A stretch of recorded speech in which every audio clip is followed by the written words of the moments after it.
body plan, okay? Because that defines certain groups. Of course, this is multicellular, and animals are heterotrophic, but not in the same way that fungi are. Fungi are heterotrophic by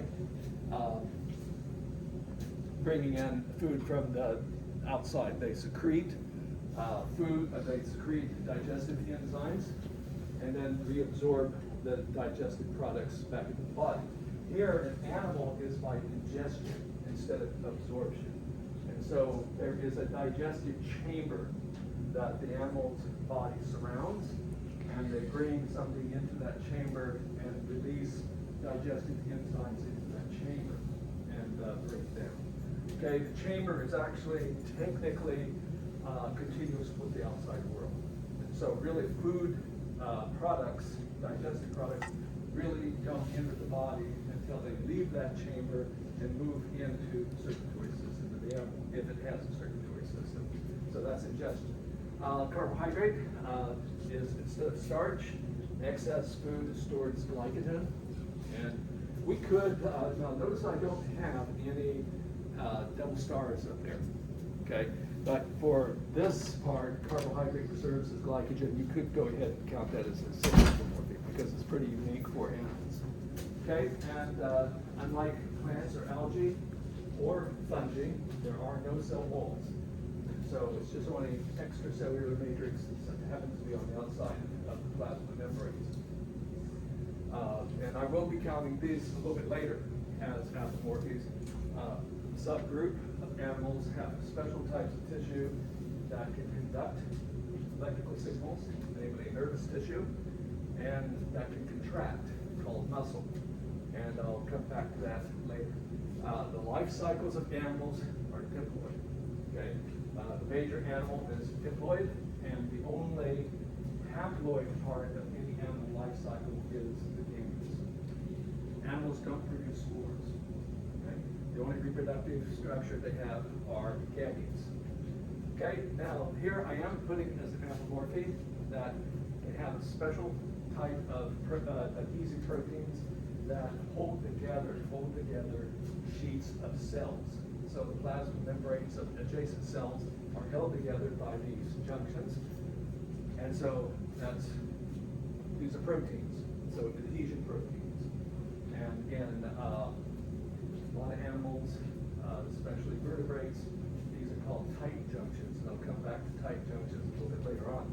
Furthermore, they have special types of proteins and proteoglycans in the extracellular matrix that you don't find anywhere else. So collagen is a protein, okay? So this is a special type of protein, sort of linear, and it is very tough. It has strong tensile strength. Proteoglycans, of course, this is a protein to which complex sugar units are attached, carbohydrates. And so usually these carbohydrates are branched, and they have a unique form in animals that you don't find anywhere else. So these are apomorphies for animals. Now, talking about animal body form, I'm going to go over 3 different issues of animal body plans. One of them is animal symmetry. Some animals are asymmetric. So that means, what I mean by symmetry is when you can cut an object in one plane and have mirror images. Okay. Here, one group of animals have no particular type of symmetry. Trees out here are asymmetric. Okay, because if you cut a tree down longitudinally, one half the branches don't match the same form as the other half. Okay, no matter how you cut it, that's asymmetric. Except for in the trunk. There's some symmetry if you go through the trunk. Other than asymmetric, there are 2 different forms of symmetry to an animal body. One is called radial symmetry, where there is a central axis around which the rest of the body is arranged, and you can cut it in many, many different mirror image planes around that central axis. Just like a wheel, okay? If you have a wheel with spokes or a pie, you cut it, there's a central axis to the pie, but you can cut it this way, and you have 2 halves that look the same. You can cut it right there, you have 2 halves that look the same, and so forth. There's many planes of symmetry around that central axis, and that is called radial symmetry. And bilateral symmetry. In this case, there's only one plane of symmetry. One place we cut it into a right half and a left half that are mirror images. Okay, and most animals that you're familiar with, such as ourselves, we have bilateral symmetry. Okay, so something that's bilateral has a dorsal side, back, ventral side, belly side, and posterior side, tail end, anterior side, head end. Okay. The only thing that's a little bit different here is humans, because we're standing upright, you get some of these anatomical directions confused. Okay. But an animal that is on its belly, going that way, like a cat, a dog, they have backside, dorsal, ventral. Anterior is the head, posterior is the tail. But because we are standing upright, our ventral side is also anterior, because it's the part that enters first as you move. And your back is posterior. But that doesn't apply to a cat and a dog, or an elephant, or a snake. Okay? It's a little bit different. Right and left sides. Okay? So this is radial symmetry. Okay? So you can cut it in many different planes. It has an oral side and an aboral side. The oral side is where the mouth is. The aboral side is the side opposite the mouth. Okay? Whereas something that has bilateral symmetry has one plane of symmetry, sagittal plane right down the middle, that cuts it into left and right halves. You can't cut it any other way to create any form of symmetry. Bilateral symmetry is evolutionarily associated with animals that move. Because one part of the animal happens to enter the environment first, that's also a good place to put sensory structures and form something like a head. Okay? So, whereas something that has radial symmetry, it's basically facing its environment in all directions. Okay? That's one issue of animal body plans. Something else is called primary germ layers. So this is something that occurs in all animals, except for maybe sponges, in their embryology. Okay, so first of all, what we have is fertilized egg, zygote. That will start to divide. And there's a process that's called cleavage, because first of all, that zygote is big. And as it divides by mitosis, each cell becomes smaller, smaller, smaller, because it's not eating. And it forms what is called blastula. The blastula is a hollow ball of cells, one cell layer thick, with a fluid-filled space on the inside. Okay, this is a blastula. Then the next step that happens is some of those cells on the surface will start to move through a pore, creating a pore, move, invaginate into the blastula to form a second layer of cells. And that's called a gastrule. And the process is called gastrulation. All right? So now, so this is it. This is zygote, cleavage. You get to a blastula, one cell layer thick. The interior fluid-filled space is called a blastocele. So when you see this word, C-O-E-L, seal, because it's going to be in many different words that we're going to mention, it is referring to a fluid-filled space. Okay, so that's called blastocele. Eventually, we get invagination, and one place here, the cells start to move in to form a second layer. And that opening will either become the mouth or the anus of a digestive tract, or the opening into a digestive cavity. Eventually, it might form a second layer. We'll have at this point 2 layers that space. Our blastocele now is still there, but instead of being a round space, it lies between two layers of cells. The outer layer of cells is called the ectoderm. Derm means skin. And the inner layer is endoderm. Endoderm will develop into digestive structures. The ectoderm will develop into external covering of the body, right? Now, some animals have blastula, gastrula, I already said that. Some animals will only form two primary germ layers. So these layers of cells in the gastrula are primary germ layers. Okay? So if it only has two germ layers, the ectoderm and endoderm, that animal is diploblastic, meaning it only has two layers. But some animals have yet a third layer called mesoderm that is in between the ectoderm and endoderm in the gastrum, at the gastrula stage. And that is called triploblastic. And this is phylogenetically significant, those two. Now, all diploblastic and triploblastic animals go through this zygote to blastula to gastrula stage. Okay, and at the gastrula stage, we can have 2 or 3 layers of cells, and each of these are now determined to be a particular part of the body. Okay, they're a particular part of the body. So this is a better close-up.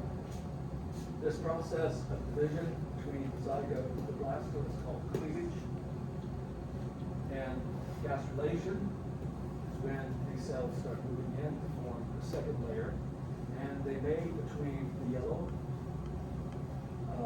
and blue, form yet another layer that's not shown here. This is diploblastic. They might have in between their mesoderm. Each of these will develop into something. Okay, ectoderm will develop into the outer covering, skin, and other structures associated with the skin. In more evolutionarily advanced, complex animals, it will develop into also parts of the nervous system, such as the brain. The endoderm will be the digestive structures and glands that are associated with digestive structures. Mesoderm, one of the major tissues from mesoderm, is muscle. Okay? Now, diploblastic animals do not have muscle. They can have contractile cells, but these have evolved separately from muscle. Muscle cells are highly specialized, okay? Because they still, with muscles, in order to move, is that it involves an arrangement of microfilaments with motor proteins called myosin.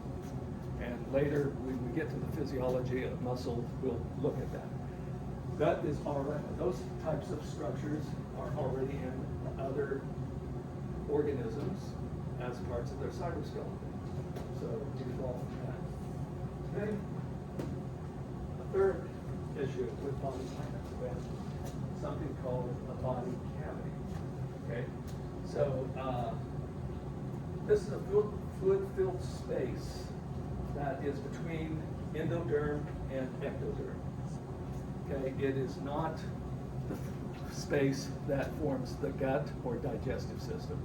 Okay, so this is within the animal.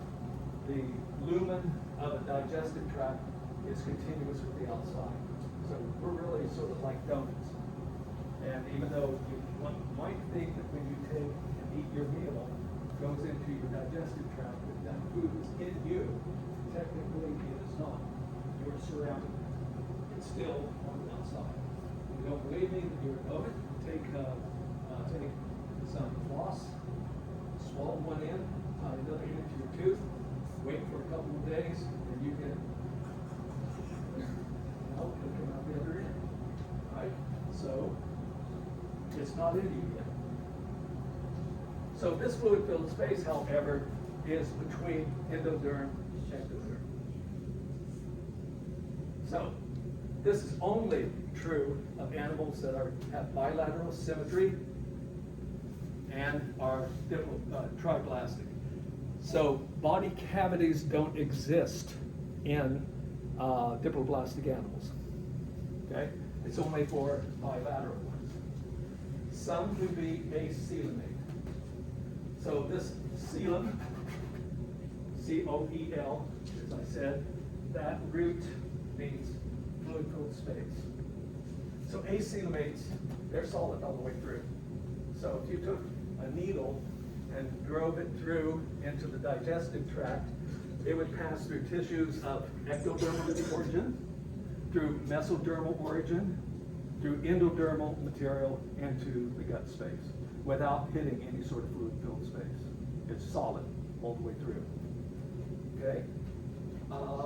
Others are true coelomates. They have a fluid-filled space, and that fluid-filled space is completely surrounded by mesoderm. Okay? So here, if you put a needle through it, from the outside to the inside, it would be passing through tissues of ectodermal origin, into mesodermal origin, into a body fluid space, the coelom. The coelom, that's called a coelom. Mesoderm again, then endoderm, then the gut lumen. Yes? Did you say that whether or not there's a body cavity present has to do with whether or not something is triploblastic or diploblastic? Diploblastic said that they have a body cavity. Diploblastic. So this is only true of triploblastic. That there are these two. Yeah, they're bilateral only. So body cavities are only found in triploblastic bilateral symmetrical animals. Yeah. Okay. There is a third form here called pseudocoelomate. They do have a body cavity, a coelom, called a pseudocoelom, but it is not completely surrounded by mesoderm. It's not completely within mesoderm. So if you suck a needle through them, you would be going through ectodermal tissues, mesodermal tissues, the fluid-filled space, the coelom, then endoderm into the gut. Okay, so it used to be believed that this was the ancestral condition. We now know, based on DNA sequences, that that's actually derived. The original condition was to be coelomate, and these two, acoelomate, pseudocoelomate, appear to be derived from a coelomate condition. Okay, so pictures show this. A good example of an acoelomate is flatworm, Funarium. So here, there's the gut. If you put a needle through it, you'd be going through the blue part there. The skin is of ectodermal origin into muscle and other stuff. The red part, which is of mesodermal origin, and then the wall of the digestive system, which is of endodermal origin, and therefore there's no fluid-filled space. This is an acoelomate. Okay? Coelomate, like ourselves, a little more complicated, but there is the green part here is the fluid-filled space, and the red that completely surrounds that green is mesoderm. So you would be going through ectoderm, the blue on the outside, mesoderm, coelom, mesoderm, endoderm, which is orange there, into the gut. Pseudocoelomate, such as a nematode, it has fluid-filled space, the pseudocoelom, but it is bound on one side by mesodermal tissues, by the other side, endodermal tissues. So going through it, you go through ectoderm, mesoderm, fluid-filled space, endoderm, into the gut. Okay, so these are the primary germ layers, and whether they have a body cavity or not, right? Okay, now the significance of this fluid-filled space is that it cushions organs. As animals got bigger, then it helps protect, allows organs to grow and become bigger without interfering with each other. If we were acoelomates, anytime the muscles in your gut move food along, you'd see wrinkles on the surface of your body. And it would be hard to move the food through because your skin and muscles would be opposing the movement of your digestive tract. But because they're separated by this fluid-filled space, it's not noticeable. Okay? They can function independently of each other without interfering. Okay? And that's good.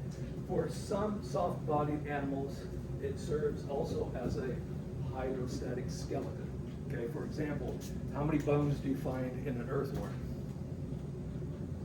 You'll get to see, because we're going to dissect an earthworm, okay, very soon. Okay, so they don't have any bones, but their muscles have to have something for the brace upon which to contract. And so they have a body sealant filled with fluid, and the muscles are contracting, and that body-filled sealant provides enough brace for the muscles to push forward.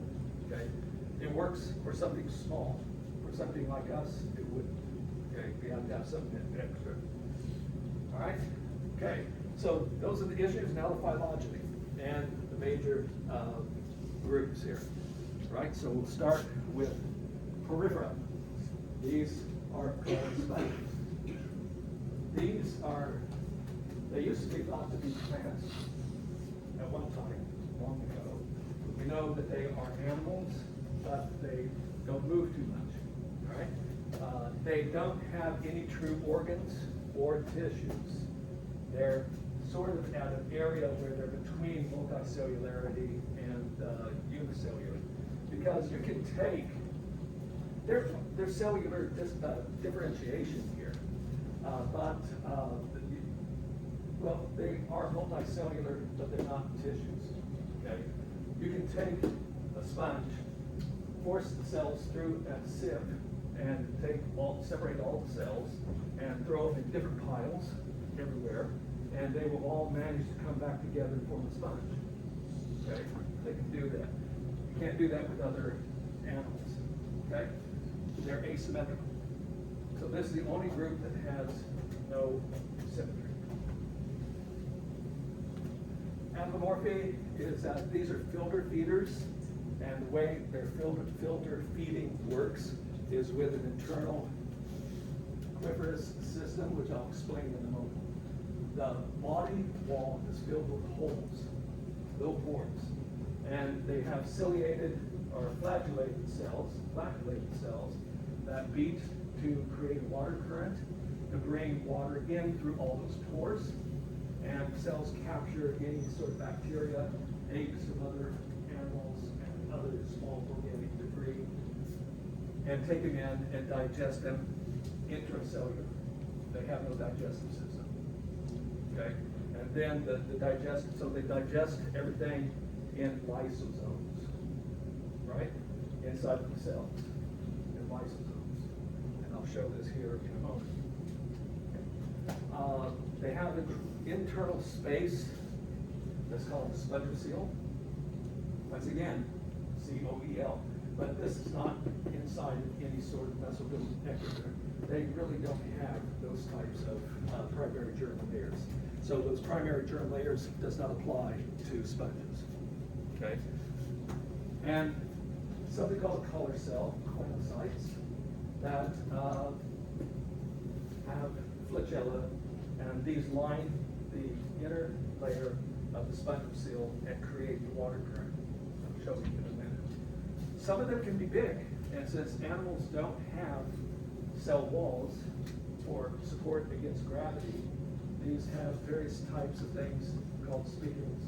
And the spicule can be, it's for support, it can be calcium, it can be chalk, calcium carbonate, or it can be silica, which they're called glass sponges. These are called chalk sponges. Or it can be an organic material, a protein. Usually it's a very flexible protein.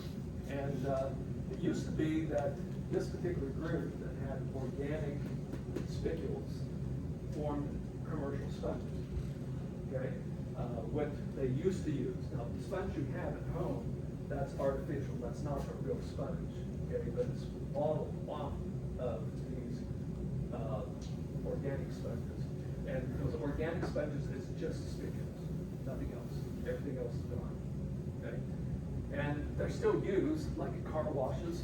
Usually, when they're professional people washing your car, they'll be using a real sponge. Okay. All right, and between, okay, come back to this in a moment. Let's just show a picture here. Okay. Now, you might say, well, isn't that really symmetrical? Not inside the walls. No, it's arranged differently. And furthermore, this is one individual. Okay, there's no way you can cut it into. That's one individual. That's not a bunch of sponges. Okay, and like this. So what you have on the outside, they do have epidermis, but the wall is filled with all these little pores, and there's an open space in the middle. That's a spongiocele, and inside the spongiocele is covered with melanocytes. So we take just one section of the sponge, body wall. It's out, epidermis on the outside, has cells that form pores. In between, and over here is where the spongiocele happens to be. And lining the internal part of the spongiocele are the melanocytes. Melanocytes beat, and that is creating the water current. So the water comes in through the pores and up through an opening at the top, which is called the oscar. Okay. Now, as these fluid particles come in, they get caught on the collar that surrounds the flagellum. This collar is just extensions of the plasma membrane. And this is where they take in the food into the collar cells, and it's in the lysosomes that it is digested. Other cells then, some of this material gets passed out by amoeboid cells, pick it up and carry it to some of the other B cells that happen to be living here. Extracellular matrix between here and here. Now this only has 2 layers of cells. Out here, and the collar cells inside. In between is extracellular matrix. So that's non-living material. Sometimes there's amoeboid cells that are crawling around in there, but this is where the spicules would be located. Okay, now this is sort of a simple type of sponge, and to a certain extent, it sort of looks like it might be radially symmetrical, but because of the way all these things are layered inside and arranged, it isn't. Okay, they're not mirror images. Furthermore, this is, as I said, a simple sponge. Other sponges can be more complex, where they have many of these chambers that have formed in the walls. Okay, so this is just the basic anatomy. I'll go back here to make sure that everyone has this. So, internal aquifers system, that is the collar cells taking in water, and spicules. The extracellular matrix between the epidermis and the melanocyte layer is called mesothelium. It's sort of jelly-like.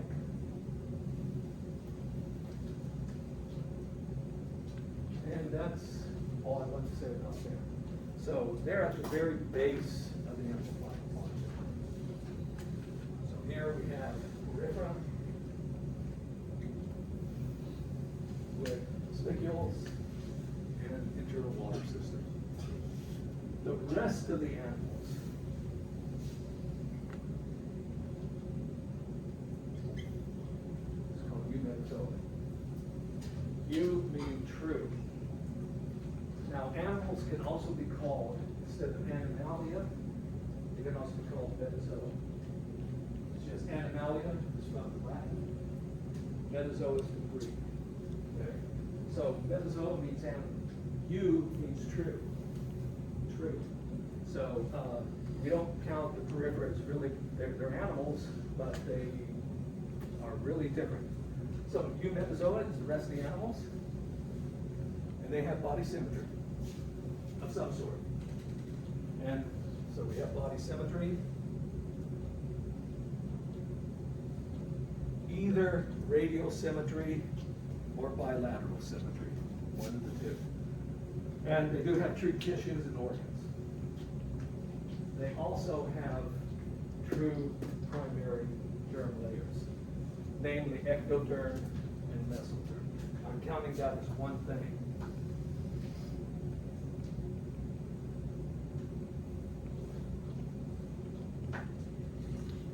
They have those two germ layers. So I'm not counting those as two separate things. It's one thing. Okay?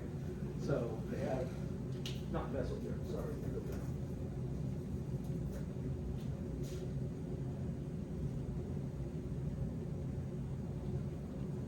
They have a special type of tissue called epithelial tissue. So epithelial tissues.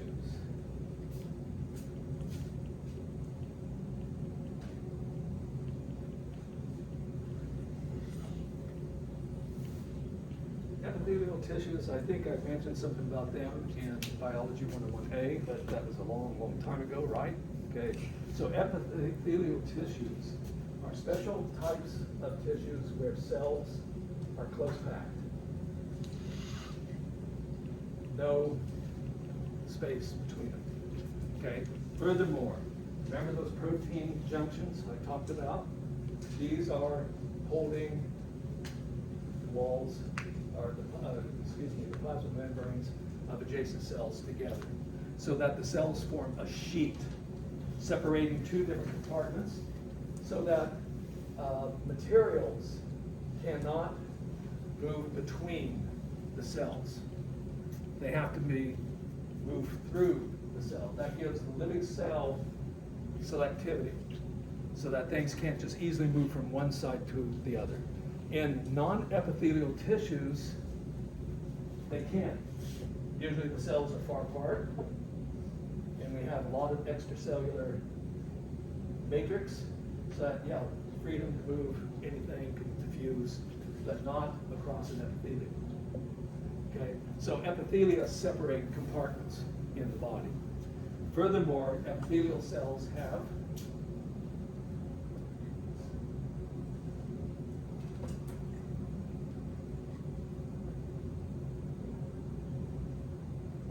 apical basal polarity. What that means, if we have just a regular cell, like a connective tissue, all the proteins, phospholipids, are evenly distributed everywhere in the plasma membrane. There's no difference. But here, if this is the apical side, we'll make it the apical side. It has a little bit of extracellular matrix on the basal side.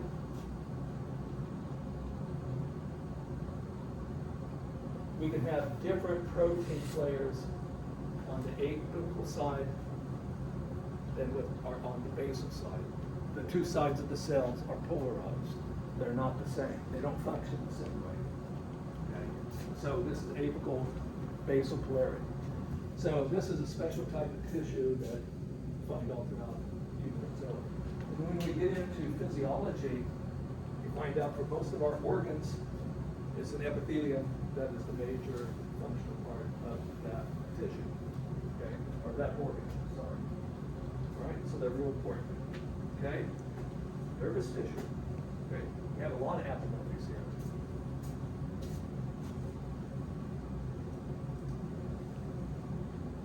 So it's a special type of tissue. Sponges don't have. Okay, now of the Eumetazoa, there's two branches based on symmetry and a few other things. One of these, radiata.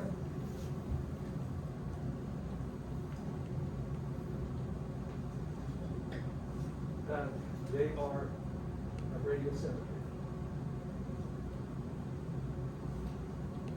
And they are diploblastic.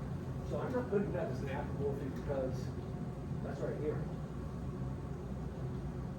If you have ectoderm, endoderm, you're diploblastic. Okay? But they don't have mesoderm. That's an ancestral character. And the only group here that we're going to look at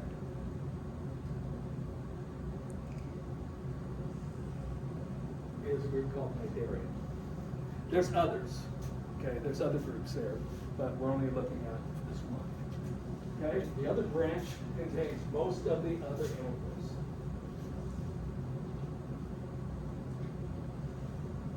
Bilateral. They are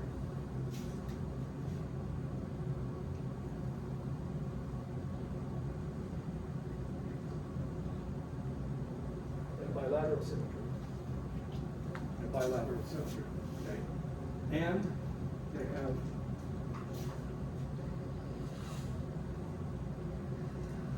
mesoderm. They are triploblastic. Okay. So, although they're triploblastic, you would have to mention as a synapomorphy, not that they're triploblastic, but that they have mesoderm. Because down here is where the ectoderm, endoderm show up in the evolution. Mesoderm comes into the later. Okay?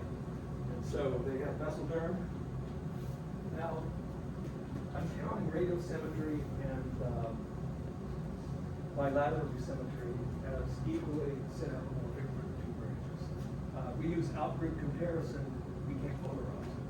You know, because what we have down as our outgroup, sponges would be our outgroup, they're asymmetrical, okay? So, which one came first? Probably radial symmetry, but we have no way of knowing for sure, okay? So, we'll count both as equally synapomorphic. So radiata, Nigeria. These are jellyfish, sea anemones, corals. They belong to this group. Okay? And I think that, yeah, just so that you know that not confusing radiata and Nigeria as being the same thing. They're not the same thing. There's another group in here called cone jellies, and they're not Nigerians. And so that's another branch that would belong.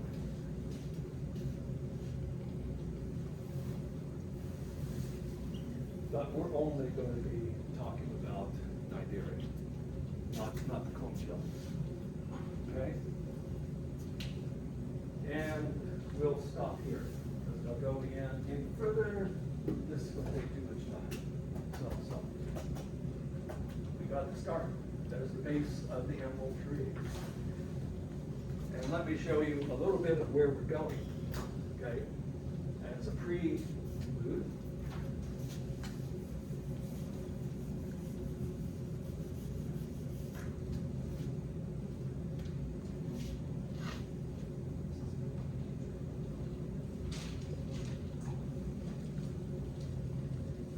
We have a branch of Bilateria, little stones.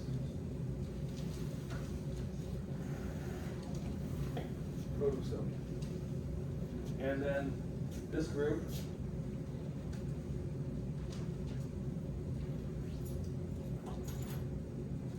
a branch called Longprotozoa.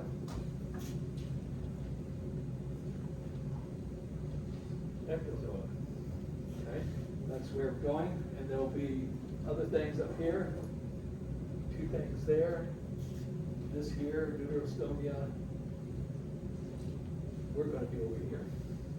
Okay, so this gives you sort of a prelude of where we're going. We're marching up the tree. Okay, that's it. Did you say real sponges are used sometimes to wash? The ones that have protein. Yep. And in fact, if you took a art class over here for making pottery, you'd be using these. Yeah, they're